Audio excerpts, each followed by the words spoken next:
picking up your strip or beater product. Hey, how's it going, Angel? Angel owns the 1964 Cadillac that you guys perfected yesterday. Thank you, guys. It looks amazing. Can you give me a second here? You got it? No, you can stay in here, and then we'll get your car out for you. In fact, you come over here and watch this. Maybe you'll learn something. Okay, this is called picking up your bead. Bead means a strip of product. Always shake your compound first. And I always tell people when you're using a pad about this size, to put something down about the size of a pencil. Okay. Now what you want to do is you want to look at this. Look at this like it's a clock. Here's midnight, 1 o'clock, 2 o'clock, 3 o'clock, and so on. When you pull the trigger, this is going to spin in a rotating pattern. What I'm going to do is I'm going to lay this flat against the paint. I'm going to pick this side up at 10 degrees. This side is still touching the paint. And I'm going to run that strip in like this. And here's what that's going to do. As I'm running that in, see how the pad's spinning? It's going to grab that product and pull it into itself instead of throwing it everywhere. And not only is it a good way to get your product under your pad and spread out, but you look cool doing it. So this is how it will look. Just like that, okay? Now I'm going to spread that product out to the area I want above. And there's a lot of guys that teach this. Hold the pad flat to the surface. And you can do that, but at some point it's going to start yanking you around. So what I do is I just like to go up on edge. Okay, what that's doing is reducing this footprint here to just this little section right here. Much smaller footprint, much easier to control. And remember, all weekend I've been telling you, if I can make something look easy, probably is easy. I don't even gotta look to see what I'm doing, and I'm pulling sanding marks out. Make sense? That's not how I drop out a car. I come down here and look. Now I've got a curve right here. This is round, this is a curve. So I'm gonna bring this in just at a little bit of an angle and work that compound just like that.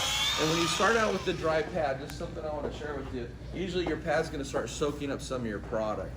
So, and there's something else I taught you, finger painting. Remember that? So I'm going to take my finger, because wherever I go, I take it with me, and I'm going to spread some product up here. So what do I have into that little curved area there right now? I've got two things. I have abrasives and lubrication, the carrying agents, the polishing oils. So now I'm going to just bring this in here like this. I'm just going to work that area. I'm on the lowest speed setting, which is 900 RPM. You don't have to get crazy fast. And then as I'm buffing that area, I'm also looking with my eyes at the surface itself so I can see when the sanding marks are gone. When they're gone, I stop and move on. Now, this hood is complicated because we've got the louvers. You've got to be careful not to let this pad grab that thing. It'll yank this thing out of your hand. It'll also probably pull the paint off here. So when you're doing this, work like a surgeon. And sometimes I don't want my hand up here because now I can't see what the pads are, so I put it back here.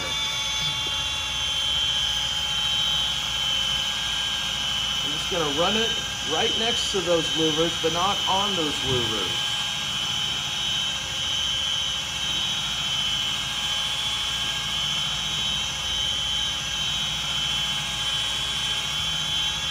I'm going to flip over and get this side, right next to that tape line.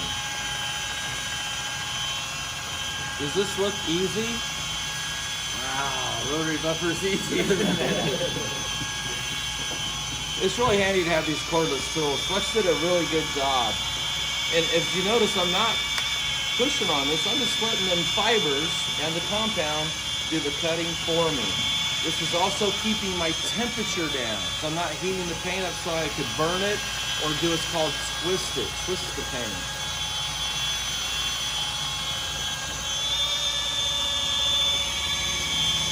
Most of you should probably have a second hand on here though. Anyway, then as you finish out, someone want to hand me a clean, inspected green paint care towel.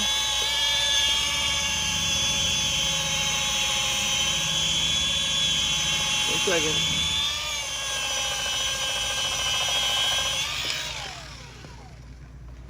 Green paint care towel. Thank you, Sylvester. Did you fold it for me full ways? I have you guys trained so well. Now let me grab the edges of my clamp.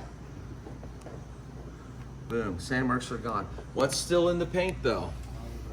The holograms from the fibers. I know that's gonna be there. That's why we're gonna come back with a foam pad to restore clarity by removing those. So let me go ahead and finish this out.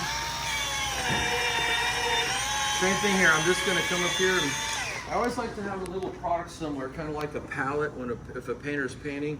I have a little product somewhere I can draw from for finger painting. Because someone sanded right on the top of that. A little bit of sand works right there, and that's okay. But I'm gonna put a little lubrication up there. I'm gonna put a little bit of abrasives up there so I have something to work with.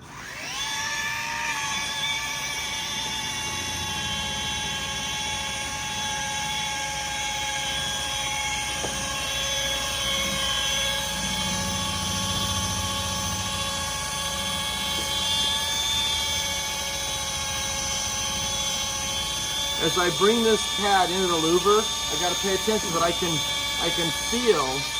You look at these pads, they got a little plastic liner, it's cupped up to go around the back of the backing plate. I can feel when that hits that, and I don't want to go any further because I would go over it and possibly burn the paint off the sharp edge of the louver itself. So I'm feeling as I come into this, boom, I'm on it. Now I'm just gonna kind of run it back and forth.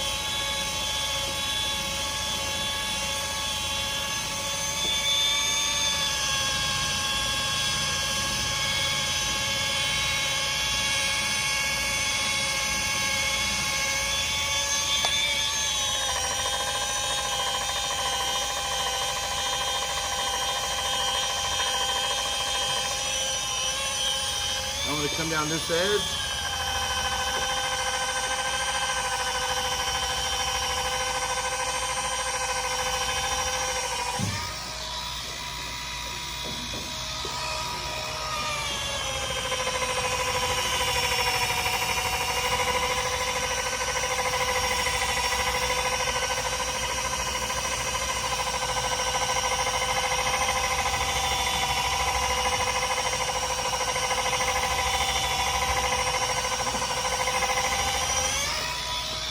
Come up here and get this edge.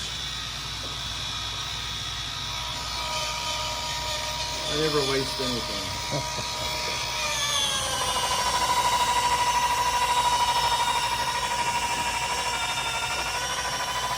How hard are you pushing, Mike? Right in this area here, I got 5 pounds. When I was up here, just the weight of the machine, because that's a real delicate or intricate area to be buffing. Okay, so I pretty much got all my edges. I'm just gonna take this, put it out here and grab it, and then knock out the rest of this.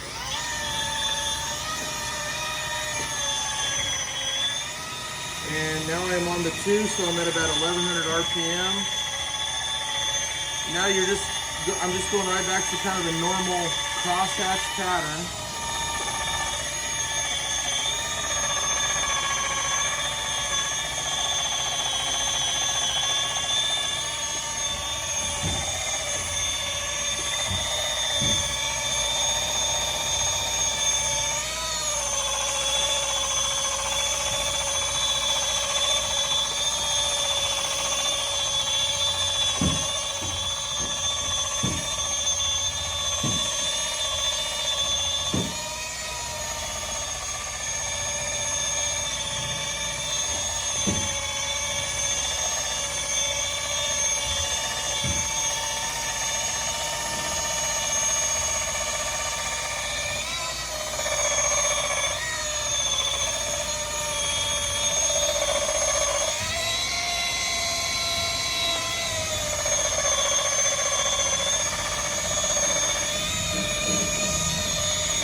Okay, somebody grab me any orbital.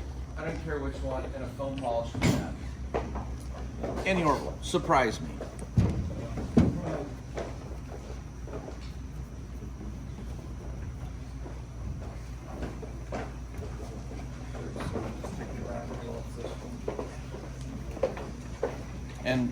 Did I say foam cutting, foam polishing, foam finishing? Foam polishing. So we've been talking about this all weekend, the different types of pads on the market. The foam polishing pad kind of right on that sweet spot. Not too aggressive. There you go, Doc. Thank you. Okay, and the polish. Okay.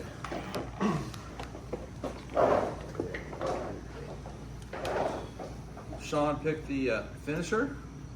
Good choice.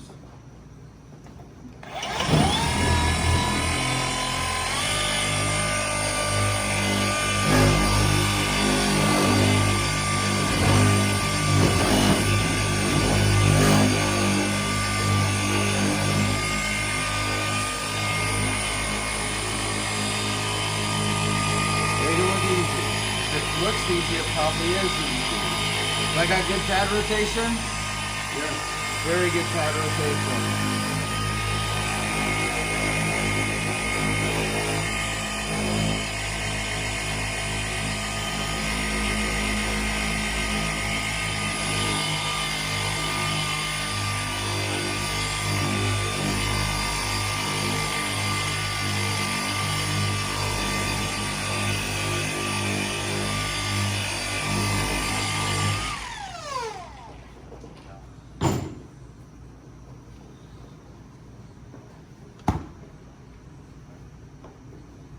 Remember, these are your clamps. Clamp the edges, spread the towel out flat, kind of scrunch it together. Use little overlapping circular motions. Makes anything easy to wipe off. Come down here and pull your polish off. When we go to do this as a team, when we get to the polishing step, we'll pull all the tape lines off, and I'll explain why to do it then, and also how to do it.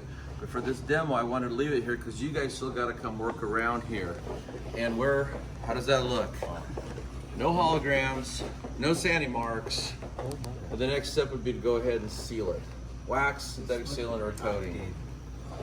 Anyway, so that's how you use the rotary. When I look down here, I see one tiny little scratch. See it? That's called a tracer. So all you'd have to do is just come back here, a little more polish, and pull it out. Now remember when I told you about how the orange peel, the rule of thumb, okay? So look right here, no orange peel, then look as we get closer to the louver, it kicks back in. If you start looking at all the show cars at car shows, you're gonna see the same thing. Nobody has the time to sand right next to an edge or body line unless they're being paid really good for it. Most people aren't. There's a few experts in the industry that can get that kind of money, but most people can't. Any questions on how to use the rotary buffer? When we get going, we're going to go present the 1964 Cadillac to Angel here. And then we'll come back in here. Everybody needs to grab a rotary polisher, grab the right size backing plate and wool pad, get your compound. Let's work together as a team. Let's get our sanding marks out. Right now, let's go present the 64 Cadillac to Angel.